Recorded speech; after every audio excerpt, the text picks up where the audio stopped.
चलिए भाई, अभी क्लास चल रही थी आपके लिए, गायब भी हो गई। ऐसा क्यों हो गया भाई? यहाँ भी नहीं है। चलिए, क्लियर है।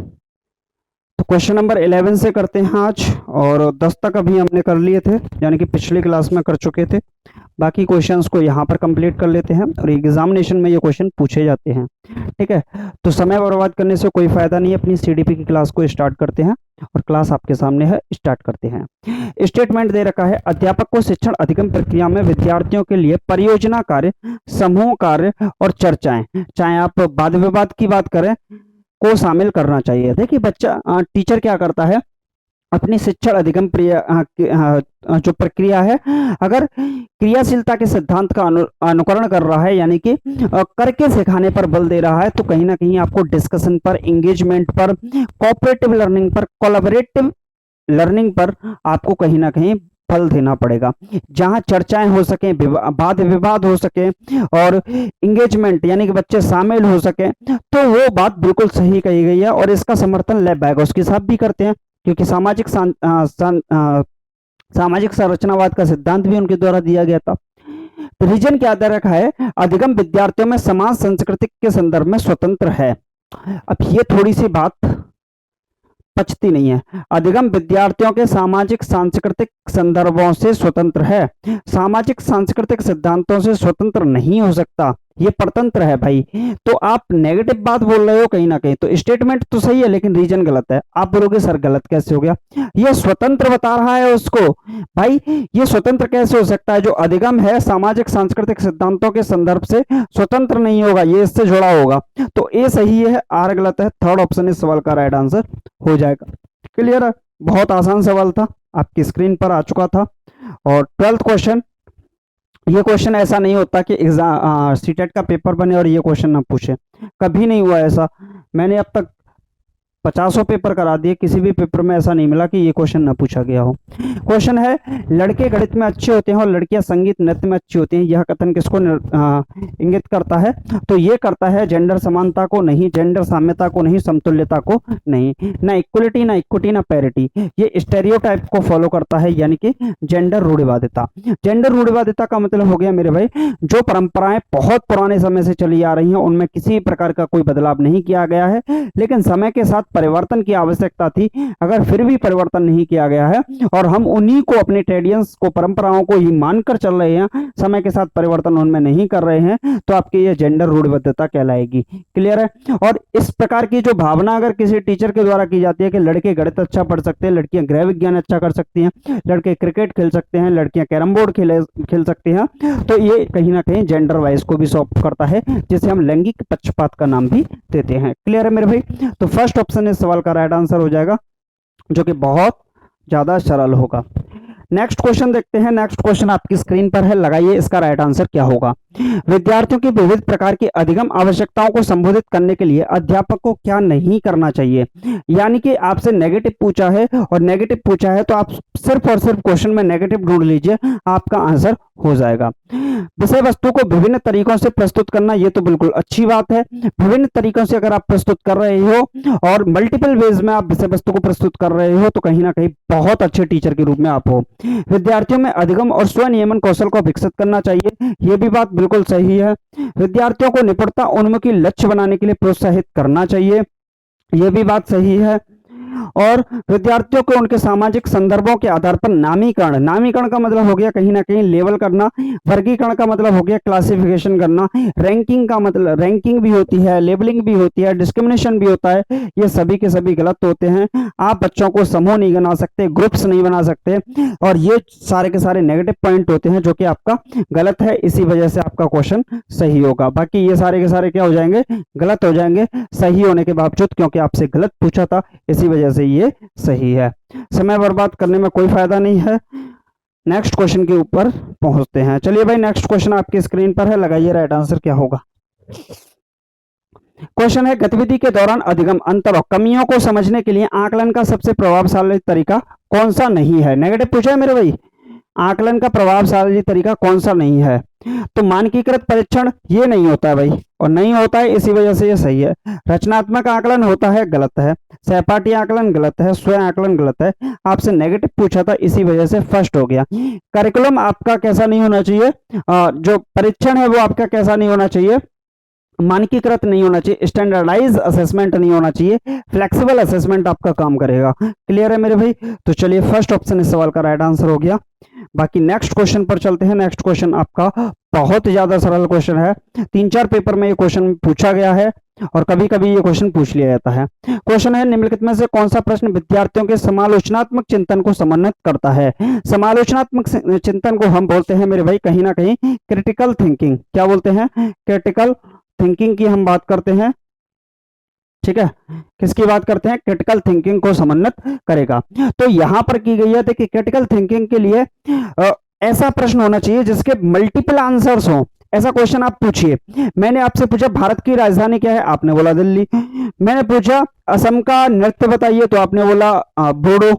ठीक है, मैंने आपसे पूछा अमेरिका का राष्ट्रपति कौन है, तो आपने बोला जो बाइडेन। यानी कि एक ही प्रश्न, एक ही लाइन में अगर आप उत्तर दे रहे हो तो वो क्रिटिकल थिंकिंग का प्रश्न नहीं होगा। बच्चा जहां पर चिंतन कर सके, सोच समझ कर उत्तर दे। और अगर हम किसी क्लासरूम के अंतर्गत या डिफरेंट पर्संस को पूछ रहे हैं तो उसके आंसर अलग अलग देखने को मिले, तो वो होगा क्रिटिकल थिंकिंग का क्वेश्चन। मेरे भाई 523 को 62 से गुणा करो, आंसर एक ही डिजिट में आएगा, एक ही तो होगा, तो इसमें कोई थिंकिंग लगाने की जरूरत ही नहीं है। हरियाणा कब एक स्वतंत्र राज्य बना, इसमें थिंकिंग लगाने की जरूरत नहीं है।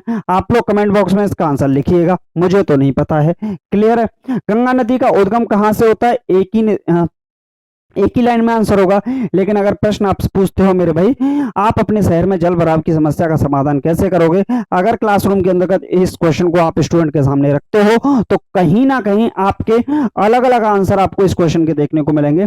हर एक स्टूडेंट अपने हिसाब से अपना आंसर देगा, यानी कि यहाँ पर बच्चे को थिंकिंग लगाने की जरूरत पड़ेगी और उसी को हम क्रिटिकल थिंकिंग का पार्ट कहेंगे। क्लियर है मेरे भाई? तो फोर्थ ऑप्शन इस सवाल का राइट आंसर हो जाएगा, जो कि बहुत ज्यादा आसान था। चलिए नेक्स्ट क्वेश्चन देख लेते हैं। नेक्स्ट क्वेश्चन आपके स्क्रीन पर है, लगाइए राइट आंसर क्या होगा। बहुत ही ज्यादा सरल और बहुत ही ज्यादा मस्त सवाल है ये। क्वेश्चन है, समावेशी शिक्षा किन विद्यार्थियों की जरूरतों को पूरा करती है? समावेशी शिक्षा किन विद्यार्थियों की जरूरतों को पूरा करती है? तो निम्न सामाजिक आर्थिक स्तर वाले विद्यार्थियों को करती है, बिल्कुल सही है।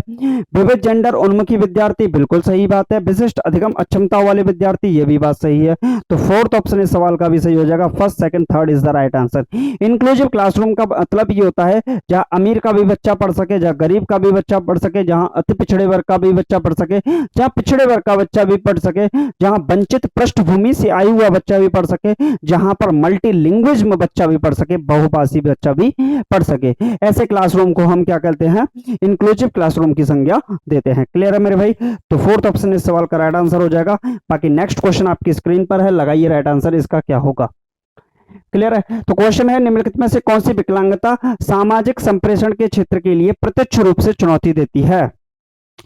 यानी कि अगर हम बात करें सामाजिक संप्रेषण के क्षेत्र के लिए प्रत्यक्ष रूप से संकेत देती है, तो यहां पर गुणज वैकल्य की मतलब हो गया जहां पर बच्चा गुणा करने में समस्या आए, जहां गणितीय संक्रियाओं को सॉल्व करने में समस्या आए। लेखन वैकल्य का मतलब जहां बच्चा लिख ना सके। गतिशील बाध्यता का मतलब होता है जहां पर कोई शारीरिक प्रॉब्लम होती है, बच्चे को क्या होती है? शारीरिक समस्या होती है, चल नहीं पाता, दौड़ नहीं पाता। लेकिन सामाजिक संप्रेषण क्षेत्र के लिए प्रत्यक्ष रूप से जो चुनौती होगी उसे हम ऑटिज्म के नाम से जानते हैं। और ये प्रश्न आपका हर एक पेपर में पूछा गया है। अगर सीटेट ने पिछली बार 20 पेपर लिए थे तो कहीं ना कहीं 10 पेपरों के अंतर्गत ऑटिज्म का क्वेश्चन आपको देखने को मिला था और ये क्वेश्चन आता है। क्लियर है? एक क्वेश्चन ऑटिज्म से, एक क्वेश्चन एडीएचडी से रिलेटेड होता है। देखिए एडीएचडी का क्वेश्चन तो फिर डायरेक्टली पूछ लिया। हालांकि ये जो क्वेश्चंस होते हैं अलग अलग पेपर में पूछे जाते हैं, मतलब अब की बार स्वालीनता पूछ लिया, अब की बार एडीएचडी पूछ लेगा, तो ऐसे पूछता है। चलिए इस बार तो दोनों ही पूछ लिए। ध्यान अवधान अतिक्रियाशीलता विकार से जूझ रहे, ADHD, attention deficit hyper activity disorder, विद्यार्थियों की आवश्यकताओं को संबोधित करने के लिए एक अध्यापक को क्या करना चाहिए? एक ऐसा विद्यार्थी जिसको एडीएचडी की प्रॉब्लम है, ध्यान अवधान अतिक्रियाशीलता विकार है, तो वो क्या हो जाता है बच्चा? ऐसा बच्चा व्याकुल हो जाता है। और ऐसा व्याकुल होने का मतलब है कि ऐसा बच्चा लंबे समय तक ध्यान नहीं लगा पाता। क्या नहीं लगा पाता मेरे भाई? लंबे समय तक ध्यान न लगा पाना, ध्यान ना लगा पाना। तो ऐसा बच्चा जो लंबे समय तक ध्यान नहीं लगा पाता है, व्याकुल हो जाता है, इस प्रकार के बच्चे को हम एडीएचडी की प्रॉब्लम बताते हैं। क्लियर है मेरे भाई? तो एक ही समय पर अनेक कार्यों के लिए करने के लिए देना, ये बात गलत है। परिवेश में विकर्षण को कम से कम करना, ऐसे प्रदत्त कार्य देना जिसमें लंबी अवधि वाले कार्य की ध्यान की जरूरत हो, ऐसे कार्य देने चाहिए जिसमें सहपाठियों को निष्क्रिय रूप से सुनना हो। चारों के चार ऑप्शन गलत है, यानी कि सीटेट ने इसका जो आंसर दिया होगा उसमें सभी को बोनस मार्क्स मिला होगा।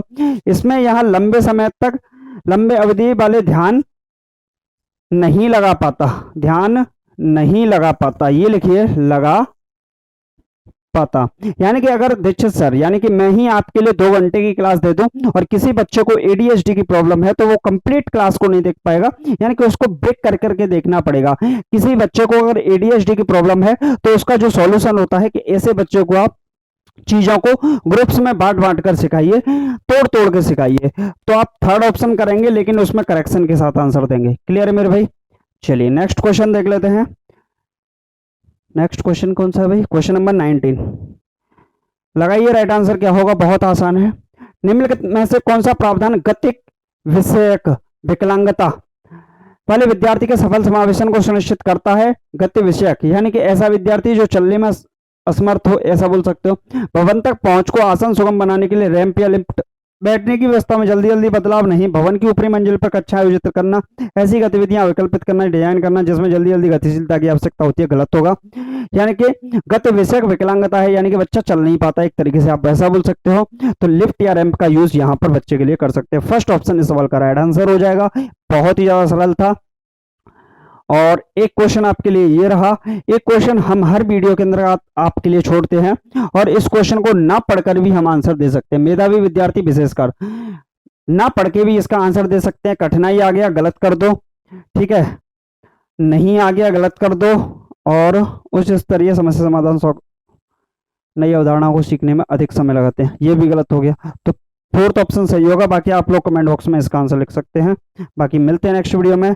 Thank you for watching this video. CTET के लिए आपको सीडीपी कंप्लीट कराई जाएगी। सीडीपी का ये मान लीजिएगा एक एक कॉन्सेप्ट आपको कराया जाएगा। हिंदी और इंग्लिश की जो सीडीपी की क्लास है वो भी जल्दी आपके लिए स्टार्ट कर दी जाएंगे, ठीक है। बाकी ईवीएस की क्लास भी अब आपके लिए स्टार्ट हो जाएगी।